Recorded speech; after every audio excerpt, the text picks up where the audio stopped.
Déjà, je n'ai jamais aimé les métiers féminins. Oui. Les métiers masculins sont ma passion. Oui. Ouais. Au début, je voulais être mécanicienne, ce que mon papa n'avait pas compris. Oui. Il a voulu que je fasse la couture, ce que j'ai fait. Mais à la longue, il constate que je ne cours pas d'habits à la maison. Je peux réparer, mais pour moi, pas pour quelqu'un d'autre. Quand je finis l'école, j'ai travaillé dans les assurances, mais bien après, je ne me sentais pas toujours parce que je voulais faire quelque chose qui est à moi et qui doit être, oui, qui me passionne. Oui. C'est où je vais voir mon oncle qui est le petit frère de papa, papa dont tu Étienne. Il dit, papa, je voudrais apprendre la cordonnerie. Il dit, tu dis ça tous les jours.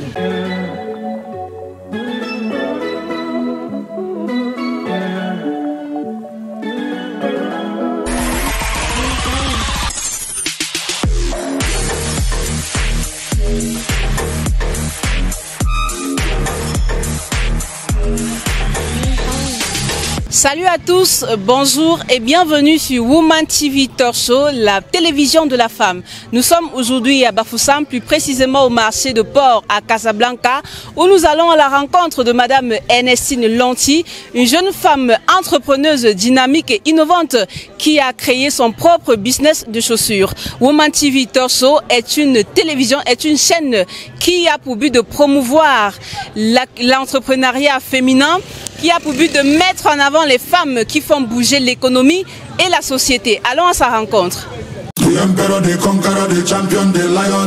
Découvrez le summum du confort et de la durabilité avec les appartements meublés Boss Life. Nos logements sont équipés de tout ce dont vous avez besoin pour un séjour inoubliable, y compris une connexion Wi-Fi rapide et fiable. Nos appartements sont alimentés par des plaques soleil. Pour une empreinte écologique, nous proposons également un service de location de voitures sur place. Réservez dès maintenant votre séjour chez Boss Life et profitez du confort que nous offrons dans nos appartements meublés de luxe. Nous sommes situés à Douala Terminus, derrière Barcelone Hotel. Contact 682 82 48 33. Boss Life et Partner. Live like et boss.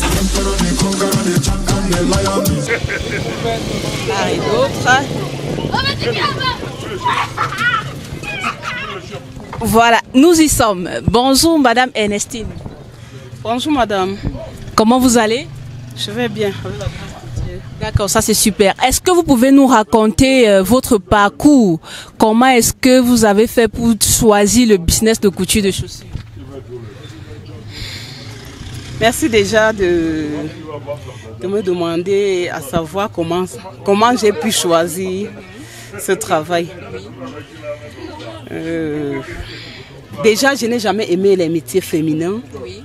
Les métiers masculins sont ma passion. Oui. Ouais. Au début, je voulais être mécanicienne, ce que mon papa n'avait pas compris. Oui. Il a voulu que je fasse la couture, ce que j'ai fait. Mais à la longue, il constate que je ne cours pas d'habits à la maison. Je peux réparer, mais pour moi, pas pour quelqu'un d'autre. Quand je finis l'école, j'ai travaillé dans les assurances, mais bien après, je ne me sentais pas toujours parce que je voulais faire quelque chose qui est à moi et qui doit être, oui, qui me passionne. Oui. C'est où je vais voir mon oncle qui est le petit frère de papa, papa dont tu Étienne. Il dit, papa, je voudrais apprendre la cordonnerie. Il dit, tu dis ça tous les jours. Il dit, non, cette fois-ci, c'est la meilleure. Il dit, j'attends. Je sors, je rentre. Déjà, même étant dans les assurances, je me chaussais déjà chez mon oncle. Il dit, je vais te vendre la chaussure parce que tu refuses de fabriquer. Si tu venais déjà, tu devais faire la tienne toi-même. Oui. Quand donc je quitte les assurances, j'ai pris un petit temps de repos. Un matin, là, je débarque. Papa, je viens apprendre le travail. Il a souri. Après, il dit, comme tous les jours, il dit, non, je suis matinale, tu vois. Voilà mon sac et tout, qu'est-ce qu'il faut? Il dit, assieds-toi. Je me suis assise. C'est ainsi qu'en fin 2012, je commence à apprendre la cordonnerie. C'est vrai que le début n'était pas du tout facile parce que je dormais beaucoup. Rester sur place, c'est pas évident. L'odeur de la colle, c'est presque une drogue. Oui. Mais comme je voulais, on dit souvent qu'il veut peu. Oui. J'ai pris du temps, j'ai appris. J'ai fait 5 ans de formation. C'est vrai, la formation fait 3 ans, mais moi j'ai voulu me perfectionner après la formation, apprendre à être méticuleux dans ce que je fais. Oui. Donc ça fait environ combien d'années aujourd'hui que vous faites ce business? Ça fait 12 ans exactement. 12 ans exactement, félicitations. Alors quels sont les défis auxquels vous avez fait face jusqu'à ce jour et comment est-ce que vous avez fait pour surmonter ces défis-là? Ça n'a jamais été facile, je vais le dire. Parfois, j'ai de la frousse. Il y a certaines personnes qui me regardent, ils se moquent. La femme a coulé les chaussures, elle a manqué quoi faire. Elle n'a pas honte. Je regarde. Parfois, je dis, je veux un peu être frustrée. Après, je dis non. Il faut que je leur fasse savoir que ce que je fais, ce n'est pas un métier de honte. Non. Il n'y a pas de sot métier. Et chaque métier fait avec passion peut nourrir son homme. Il faut aimer ce que tu fais et le faire, avec, on dit souvent, avec ton cœur et ton âme. Oui. C'est vrai que ça n'a pas été facile d'apprendre, de s'y mettre, mais tel que je le voulais, ça a quand même coulé aussi facilement. Okay. Et comment est-ce que vous faites pour surmonter tout ça? Le regard des autres, les jugements et autres. Comment est-ce que vous faites pour surmonter tout ça au quotidien? Qu'est-ce qui vous motive? Ce qui me motive déjà, madame, merci. J'ai des enfants. Quand je rentre parfois, maman, du courage. Maman, ma chaussure est coupée, montre-moi comment je vais coudre. C'est déjà une source de motivation. L'enfant veut savoir comment elle peut ou il peut coudre sa propre chaussure. Du coup, quand quelqu'un se moque, vous allez voir là, c'est moi qui la fabrique, celle que j'ai au pied. Ce qui fait partout où je marche, il y a ceux qui apprécient, ceux qui se moquent. La dame là a porté la pointinini. Venez voir une femme qui a porté la pointinini. C'est votre création? C'est ma création, je l'ai fabriquée en 2018. Je la porte encore jusqu'à aujourd'hui. Oui. Donc je suis fière et je voudrais dire, j'aimerais, avec la grâce de Dieu, prôner le métier de cordonnerie. Parce que je constate, c'est un secteur encore non développé. Et avec la vie chère, le coût des choses et tout, j'aimerais à la longue pouvoir former les jeunes Camerounais qui voudront aller dans le même sens que moi. Oui, aller dans le même sens que moi. Donc, pour éviter la frousse, pour être toujours content de ce que je fais et tout. Vraiment, quand tu me regardes parfois, quand ils sentent que c'est une moquerie, elle dit, maman, je suis cordonnière, ça vous intéresse? Elle dit, maman, je n'ai jamais vu une femme qui coud les chaussures. Elle dit, bien évidemment. Parce que hier encore, tous les métiers, cordonnerie, menuiserie, tout, c'était les métiers des hommes. Non, il ne faut pas qu'on s'en tienne là. Aujourd'hui, nous disons, la femme est égale à l'homme. Il faut que nous apprenions aussi à savoir que les métiers masculins doivent nous intéresser. Et il faut que nous le fassions passionnément. Qu'on ne le fasse pas seulement pour montrer qu'on peut le faire, mais qu'on soit en mesure de le faire du fond du cœur, c'est ça. Et à ce jour, dans votre métier, quelles sont vos plus grandes réussites dans ce domaine-là? Les accomplissements, est-ce que... Oui, les accomplissements, les réussites. Déjà, je ne vais pas me vanter, je repars un peu bien, parce que Dieu seul est parfait. Oui. Je repars un peu bien. Dans les fabrications aussi, je fabrique aussi un peu bien. Comme je l'ai dit, celle-ci est faite par moi. Oui. Dans les réparations, je vais prendre ma taille.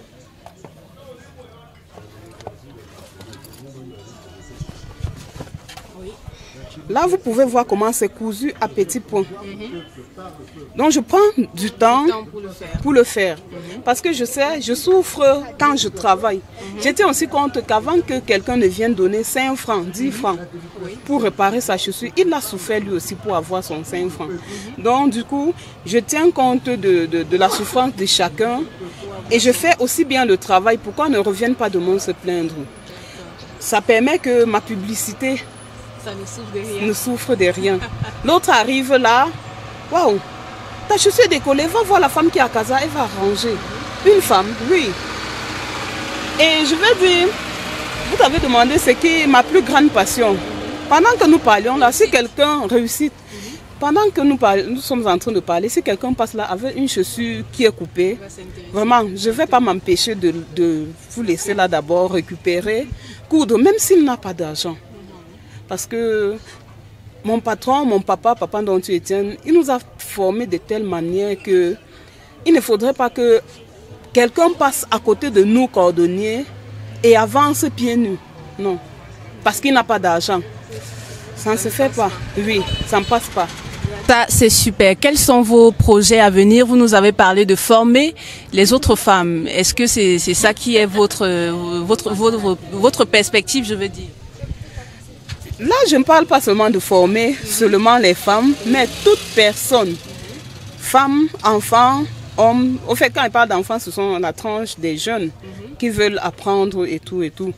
Et là, à ce niveau-là, c'est vrai, j'y pense, mais il y a un blocus parce que je n'ai pas de moyens, je n'ai pas de matériel, il faut un fonds, il faut un local pour pouvoir partager ces connaissances que j'ai tellement pris de la joie à les acquérir. Oui, madame. Quels conseils pouvez-vous donner à ces femmes-là qui veulent créer leur propre business aujourd'hui? Je les encouragerai déjà et je leur dirai félicitations et du courage parce que ça fait du bien d'être autonome, d'avoir quelque chose pour soi. Oui. De montrer qu'on ne doit pas toujours attendre d'un homme. On peut aussi se compléter. Oui. On peut aussi se compléter et même pourquoi pas venir en aide à ces hommes-là ou à cet homme-là quand il est dans le besoin. On ne doit pas toujours attendre qu'il tende la main, mais nous avons aussi besoin qu'il nous soutienne, qu'il nous encourage pendant que nous évoluons. Comment est-ce que vous voyez l'évolution de votre entreprise dans les prochaines années? Est-ce que vous rêvez souvent, vous vous voyez dans une, je ne sais pas, qu'est-ce que vous voyez souvent? Parfois, je suis fière de moi-même, je ris toute seule. Quand je pense, on dit souvent, faire un film de ce que je voudrais être demain.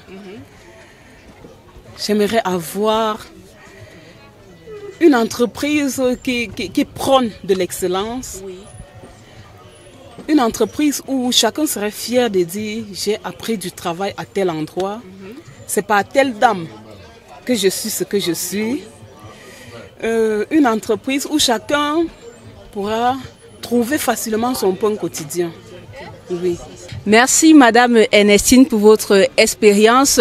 Votre histoire est un exemple formidable de l'entrepreneuriat féminin en action et nous sommes convaincus que vous allez continuer à réussir et à inspirer d'autres femmes à suivre vos pas. À nos téléspectateurs, merci d'avoir regardé, merci de regarder Woman TV Talk Show, la télévision de la femme. Merci pour votre attention, merci pour votre fidélité d'écoute. Rejoignez-nous dans la prochaine émission où nous allons rencontrer une autre femme entrepreneur exceptionnelle.